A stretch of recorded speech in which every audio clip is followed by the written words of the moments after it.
Hello, assalamu alaikum everybody. Hope you're all safe, sound, and healthy. And I'm back. I'm back because there are some pet peeves that we need to talk about, right? And this is everybody's pet peeves, right?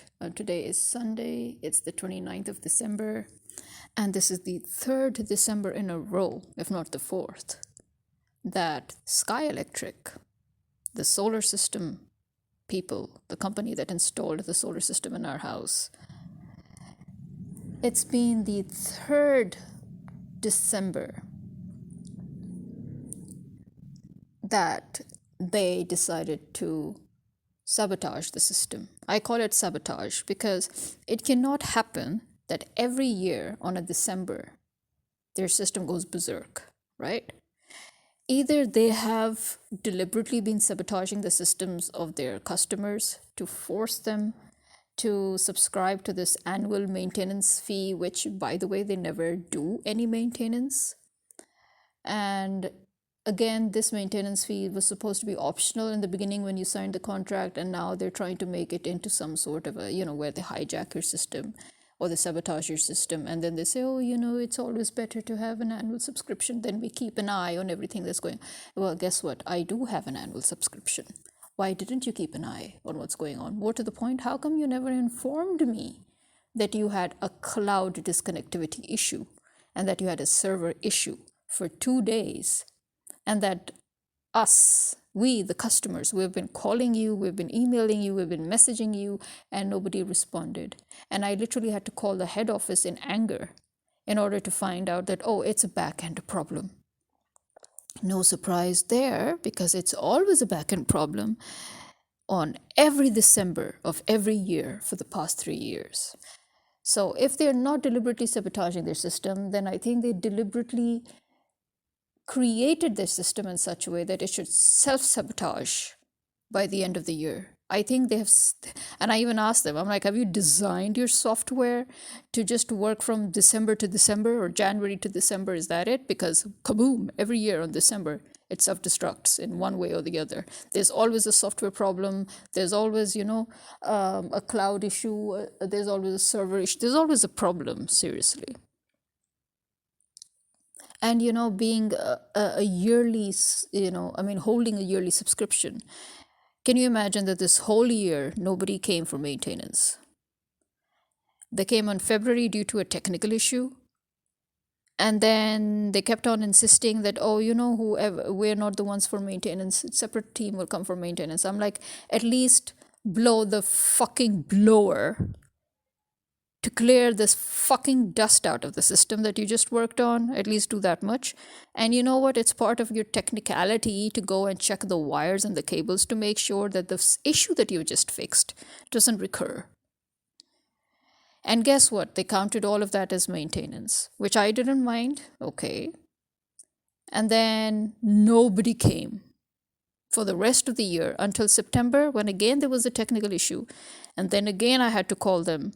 And then those boys are very sweet. And when I told them that for the whole year nobody came to maintain this bloody shit, and they decided to do a very basic maintenance activity after fixing the technical issue. And so again, I kept quiet and I'm like, yeah, thank you very much anyway. And then I asked them, are you going to try to cheat me out of a third visit? And suddenly decide to wrap it up on a December before the year, as soon as the year ends, so that you don't have to come at your proper quarterly time. And they're like, no, we know it's our fault. We are going to come after 3 months. I'm like, remember, that makes it next year, January, February. So even though technically my subscription ends in December, but because you failed on your part to do the maintenance throughout this year, you owe me at least one visit of maintenance, one actual visit of maintenance that I wouldn't have to pay for. And they're like, yes, we are aware of it. And I was like, okay, fine. So there you have it. This is what happened. And now what they're trying to do is that they're trying to, although they fixed in the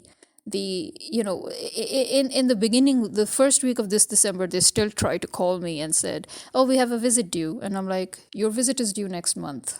You owe me a visit next month. You promised that you wouldn't try to cheat me out of that visit by just wrapping it up. You just did one at the end of September. Your next visit is actually in January, February. And he said, okay, yeah, that's fine. Okay, we'll come. And now they sabotage the system for the back end. Okay, fine. They had a cloud problem. They had a server problem. Who cares? They have a problem every December, every year. And then they decide not to even tell us that they have fixed the system and that we should check on our end if we can actually see the bloody tablet, if it's actually working, if I can actually see the status of my battery, if I can actually see the status of how much I'm selling, how much I'm generating, whatever. No, nobody. Again, in the middle of the night, today, at 2 o'clock in the morning, after emailing them yesterday, I got the answer that, oh, you should manually restart your tablet and try and see. I'm like, you didn't even have the professionalism or the etiquette or the courtesy to reach out to me and ask me if my system is working and that I should try a manual reboot. Well, I did a manual reboot. It started up and fine. I was like, okay, fine. And then 7 o'clock or 7:30 in the morning, I actually heard a loud beep. That beep happens when they're remotely working on the software. Either they're updating or they're doing something or the other. And then after a few hours, when I just passed by the machine, and I tapped the tablet just to see if it's okay, it was again not working. It was again blank. Again, I emailed them, and then I shouted at a few other people, as to what they're doing. And then they go and suddenly remotely again, reboot the tablet or whatever, and it's working. So now I have to see. Again, this is my job. I am actually extremely ill. I've been ill for almost a week. And in this condition where I am not even in the position to stand up, I need to go again and again and see if the damn tablet is working. Seriously? And I'm damned if they're going to tell me to pay for their technical visit, because they owed me these visits throughout the year. But this is why actually I have a problem with this country. In this country, it was bad enough already, I've been forced to live here for now 15 years. 15 years when my parents, dragged me back to this hellhole and made my life hell. 15 years of unnecessary tensions, unnecessary stress given by others. Now, understand that in my life, there's not a single tension that is created by me. There's not a single stress that is created by me. Every single tension and stress is being created either by family or by relatives or by the companies that I have to deal with, by the government, by the army, by the telecom people, by the even the internet people. I actually like my internet service providers, but I swear recently even they seem to have been going a bit, but you can't blame them, because at the end of the day, it's the bloody army, right? It's the bloody army that is tinkering and tampering with the internet. Okay, well then, you know what? Why don't you just lower down the money? Yeah. I think any responsible company would say, hold on, hang on, we're not able to provide them the services that we promised them, even though it is due to the bloody army. We need to reduce the monthly fee. But no, nobody's going to do that. Obviously. Why should they? Why would they? There is no accountability. There's no responsibility. People, if you go to this voice of customer group on Facebook, the amount of people that are suffering at the hands of other people, it's tripled in the past 2 years. It was always very bad, but the fact that it was always so bad and yet it has tripled in the past 2 years, where you even have, just normal people, who fail to provide you services. You've paid them the money, they won't issue a refund. You have these bus services that, are very expensive, and they are exploiting their customers because certain bus services are the only choice that those people have to travel from, for example, city point A to city point B, you know, and they're like, oh, sorry, take it or leave it, we don't do refunds, we don't do this, no, we can't accommodate you, no, if you don't collect your bags right now before the bus leaves you while you're sitting here asking for a refund, then we will not be responsible for your bags too. Yeah, I mean, seriously, what the fuck do you think you're running here? This is the country that my parents want me to live in. Seriously. Do you know the amount of times I have actually cursed them? I've gone to this point and beyond living in this shithole that I've literally been cursing them for ruining my life. And then I point on to, I go on to curse this whole country. Look, why don't you just blow up in flames already? I mean, that is the ultimate target, isn't it? That is the American target. That is the British target. That is what the army and the politicians, the government, they're all working towards. You know what? Just blow the fuck up already and get lost so that I should know and people around like me should know where the fuck we stand. You know what? The end of the year is supposed to be a time when people, unwind. This is supposed to be the time when people, begin to sort of, just get some peace before the new year begins. But no, not here, not in this country. No, especially not for me. No, especially not for the customers of Sky Electric. No. No, the end of the year for us is the most terrible time of the year. It is the most fucked up time of the year when you're a customer of Sky Electric.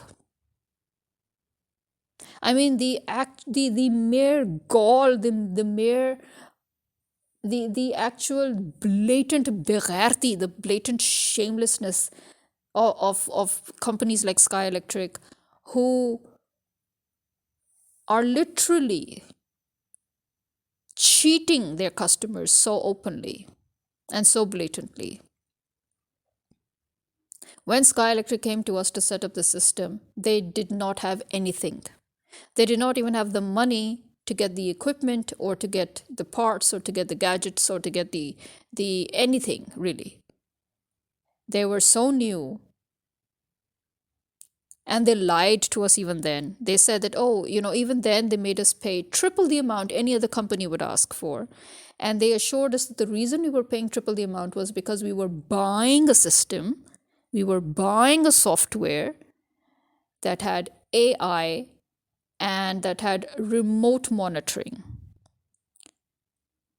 And that if we liked, we could add to an annual subscription for extra maintenance. What is their maintenance? They just come, they tinker with a few wires, they say, oh, everything's fine, everything's fine. They do a bit of, testing here and there. They go up on the roof, they check their cables, everything's fine, everything's fine. Okay, that's the maintenance, which is supposed to be done 3 times a year. But guess what? Most of the time they don't come. And that software that you're supposed to have bought, suddenly, after 3 years or 4 years, when your subscription ends, then you find out that, oh no, you didn't buy that software. No. Are you crazy? Every solar system has a software, and that software comes with the solar system, and you have bought it. I mean, imagine if Microsoft one day wakes up and says, oh, all these updates that they're pushing at you, pay us for the updates, otherwise we're not going to update. I mean, do you see that? That's exactly what they're doing with their software. And their software isn't even a software. It's just a fucking app. A fucking app that frizzes out every now and then. I mean, it's not even such a very good app or software that they can actually, hold copyrights to.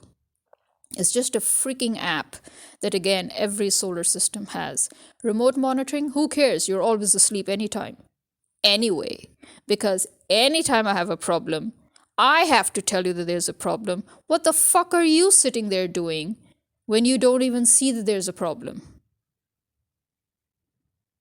When the servers get disconnected, you don't even know what's going on. Seriously. If you have a back end issue, you don't even bother to tell your customers who have subscribed, by the way. I am one of their premium customers, so called, who has always maintained an annual subscription. I have never gotten any premium services. They want you to pay international rates for subpar Pakistani quality service.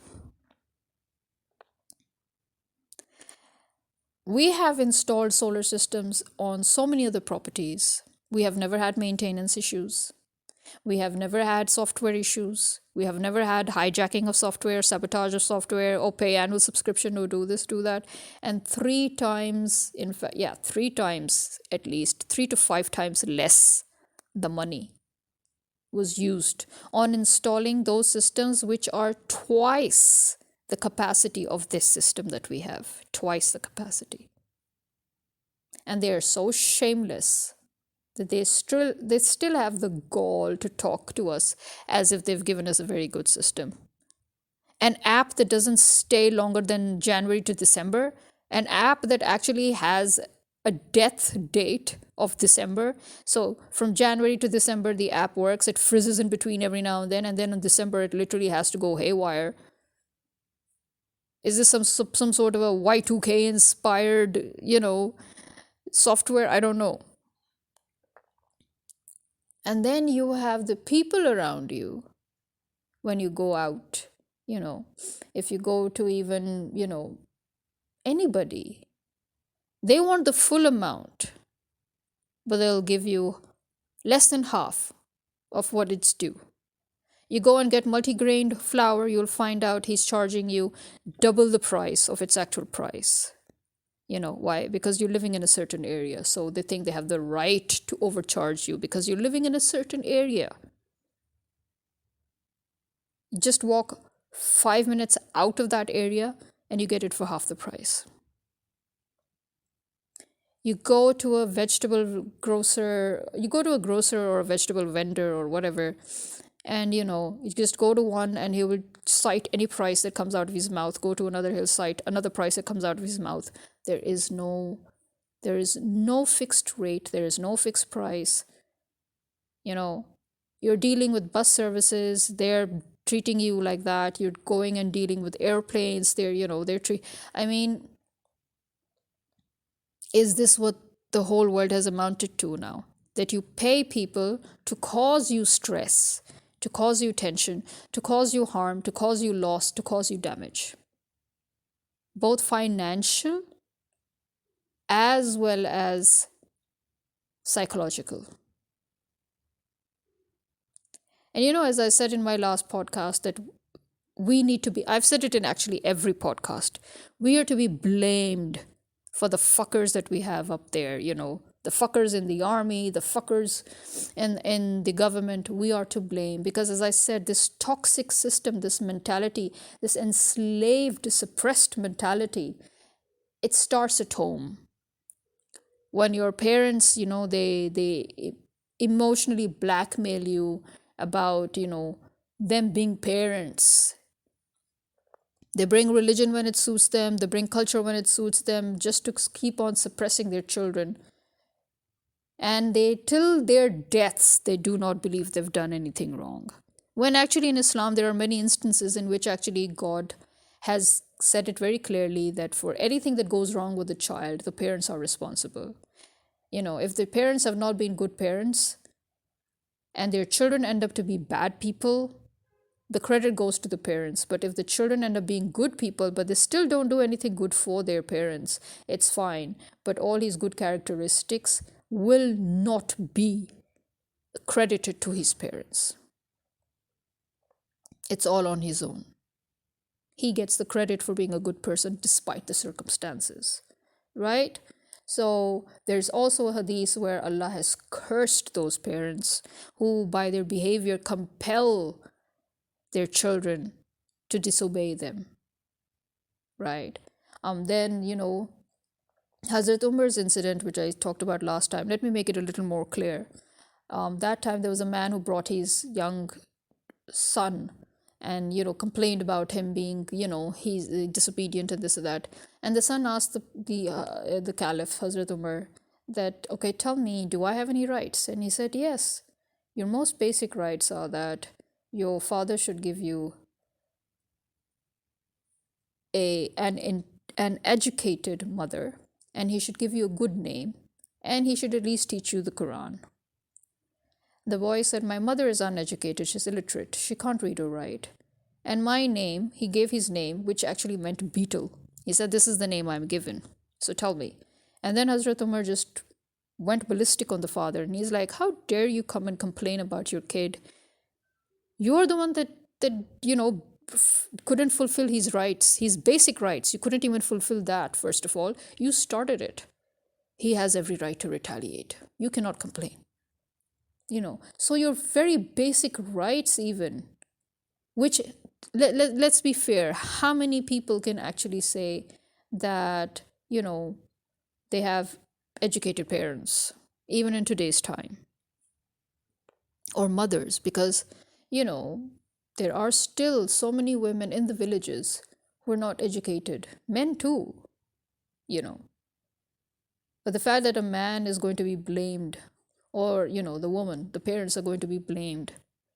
But I do think that parents who are not educated but are still giving immense importance to the education of their kids, I think they will most probably get away with it. They will most probably, because look, it's not their fault that they're not educated. It's their parents' fault that they were not educated. But now they are trying to make sure their kids are educated. So that's a huge thing.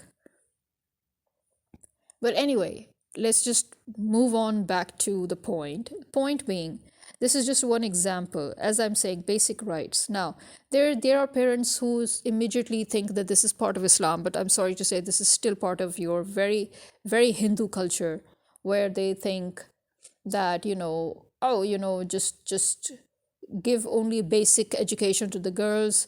They don't need to stand on their own 2 feet, get them married, and we've done it, we have completed all Islams. No, you have not. First of all, you have to be extremely kind to your daughters, okay? It's about daughters, not even sons. The Islamic, when it comes to treatment of children, Islam gives more importance to treatment of girls as to treatment of boys. So you have to treat your girls with immense tenderness, immense kindness. You cannot say a harsh word. You cannot do anything to them. You cannot, berate them. You cannot demean them. You cannot. But now this comes also for boys and girls. You cannot berate them. You cannot demean them. You cannot insult them. You cannot degrade them. As the Prophet said, respect your children. Yes, believe it or not, he actually said that. Respect your children. It's just a half of the full of these, but the point is respect your children, right? And now, if you cannot show respect to your children, then what makes you think they will respect you? And again, this is again where that again Islamic teaching comes. They don't think that you can behave in whatever way you like with them, and that if in return they're still ignoring you, or they're not, they've not killed you, in other words, or they've not beaten the shit out of you, don't think the credit goes to you. The credit is all theirs. It is their greatness. You will get credit for all the bad things that they do. What I'm trying to say here is that this manifestation, is it becomes societal. I've said this a million times. Society is made up of people, individuals. Individuals, how they behave at home, it goes out into society. And when it becomes part of your culture, something that Islam is actually very against. Islam mocks those who follow culture blindly. Islam also does not allow us to follow rituals or traditions, even if it's hairstyles, of cultures before us or cultures that have nothing to do with Islam. Okay? So this was very clear. This the Prophet made very clear. You cannot copy the rituals or the traditions or the culture of those people who do not share your religion. So if you have converted from Hinduism to Islam, you cannot take with you your Hinduistic cultures. You cannot. But this is exactly what we have done in the subcontinent. We have converted to Islam, but we are constantly giving precedence to our culture over Islam because it suits us more. And what is the biggest denomination of this culture? Suppression. Suppression. And you will never allow the victim to retaliate. In Islam, the victim has every right to retaliate. But in our countries, we suppress the victim. And if the victim stands up for themselves, then we berate the victim. Oh, you shouldn't have done that. Oh, no, this is very wrong. Oh, no, you should have just ignored. No, in Islam, nowhere are you told to ignore. I'm sorry, but I have seen many so-called muftis and alams also, their general answer is always, oh, you should treat them with kindness. So those who insult you, just ignore them. You don't need to. No, I'm sorry. Although, yeah, I mean, that is the most appealing thing you can say. But no, in Islam, justice first, mercy later. In Islam, it is very clear that if two people, in fact, it is in the Quran, that if two people fight with each other and are aggressive, then a third party should try to stop that fight and, try to cool and calm everything down. But the third party must also side with the victim and not the aggressor. And if the aggressor doesn't stop, then the third party must use force, even if he has to stop the aggressor until he goes back to God. In other words, until the aggressor learns shame and stops what he's doing. This is what you are. This is your duty as a Muslim. This is what you're supposed to do. In the Quran, this is your duty. This is what you're told to do. How dare the muftis and the alams talk about, oh, no, you should just try to call. No. When God himself says it in the Quran, that when two people are fighting, first try to calm them down, but do not take the side of the aggressor. In fact, push the aggressor back with force if you have to, until he learns he's wrong and admits he's wrong and stops.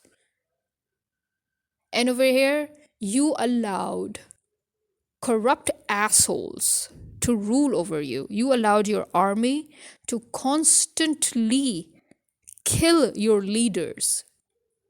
Let me remind you again, the army killed Quaid-e-Azam. The army killed Liaquat Ali Khan. The army killed Fatima Jinnah. And the army killed Bhutto using the courts. Okay? Remember that. The army caused the breakage of Pakistan. The army has always, from day one, been planted traitors, mercenaries, planted by the British, later on delegated to the American establishment. The army has never been Pakistan's. They are put there to ensure that Pakistan never ever achieves sovereignty. And those people who say, oh, but whatever it is, the army is ours. I'm sorry, they're not. Listen, I'll say it again. I've said it before, I'll say it again. In the past, when there was no technology, there was no, hi-fi education, there was nothing, people had the good sense to still know what is right and what is wrong. And if an army commander, if a chief of army went against the code, if he went and interfered with politics, or if he went and started killing civilians, or if he went on a rampage of power, then the army, the whole body of army, the whole organization, which by the way was a much stricter, a very, very strict body. Don't try to compare today's army organization with the past. With the past, army organizations were more tightly knit and they were more organized, more disciplined, and they were extremely strict to a fault. Whenever they saw their commander deviate from the plan, whenever they saw their commander or their chief make them do things that they wouldn't want to do, like killing civilians or killing people or killing innocents or becoming corrupt, they would go and kill their chief. They would raise mutiny. They would raise mutiny against their leader and they would kill him. So yes, the whole army is corrupt in Pakistan. You have how many thousands and thousands of soldiers? And in all those thousands and thousands of motherfucking soldiers, not a single one of them decided to go and kill the chief. But he's happily hanging everybody left, right, and center. He's court-martialing the few superior officers that are trying their best to stop him. And still the army didn't rise against him. He is catching retired army personnel because they are refusing to listen to him. Those army personnel who are actually in hierarchy, that hierarchy that you're talking about in the army, in hierarchy, those army superior officers are his superiors, by the way. And he is dragging them into jail and court-martialing them. And still the whole body of army did not dare to do these thousands of soldiers. They still cannot, just go and kill him. Seriously? You want me to believe that? You want me to believe that the police, the Punjab police, whose IGs, by the way, vanished and run away because the army is trying to force the Punjab police to take responsibility or to, accept accountability for at least 35 to 36 deaths. Remember the 100+ deaths that we have been talking about in D-Chalk on the 26th of November?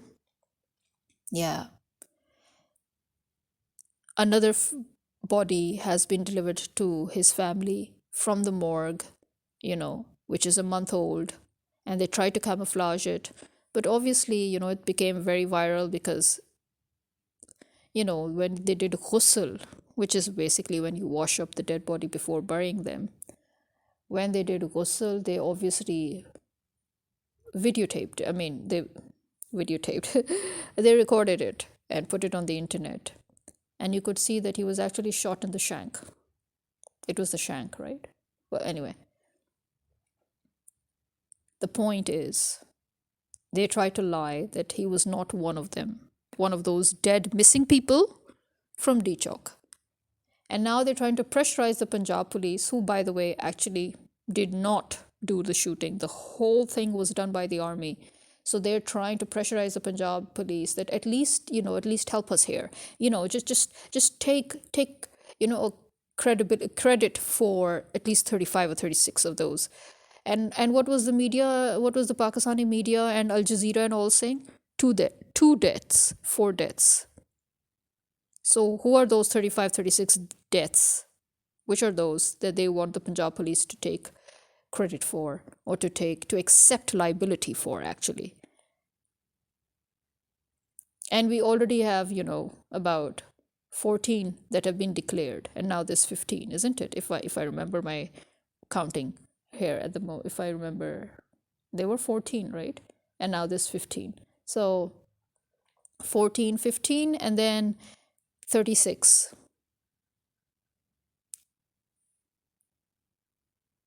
You've already hit 40s here. Hello. 100 deaths? Those missing people? Yeah.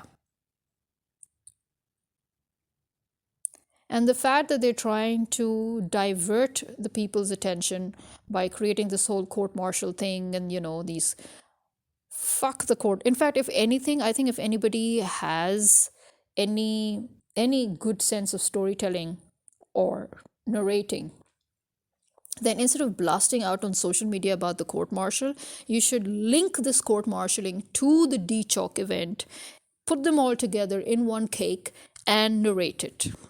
That is how you can do it, So, okay, they're doing the court martialing now. Or sorry, not even court martialing, actually. Right now, what they're doing is that they're, announcing a punishment for civilians, the civilians that they caught, the PTI members and supporters and the civilians of Pakistan that they caught. Those, those civilians that they caught, they're now punishing them left, right, and center. And the punishments can easily tell you that these are those people who have already sort of completed those punishments. They've already served their time according to those punishments. They'll be out very soon, except for those that are put for 10. But even those who are put for 10 years, it is again a deliberate act to create news, to divert your attention from these 100 deaths.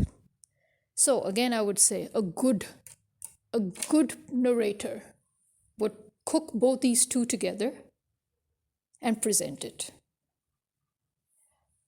Well, for the moment, this is me signing out. Khuda Hafiz.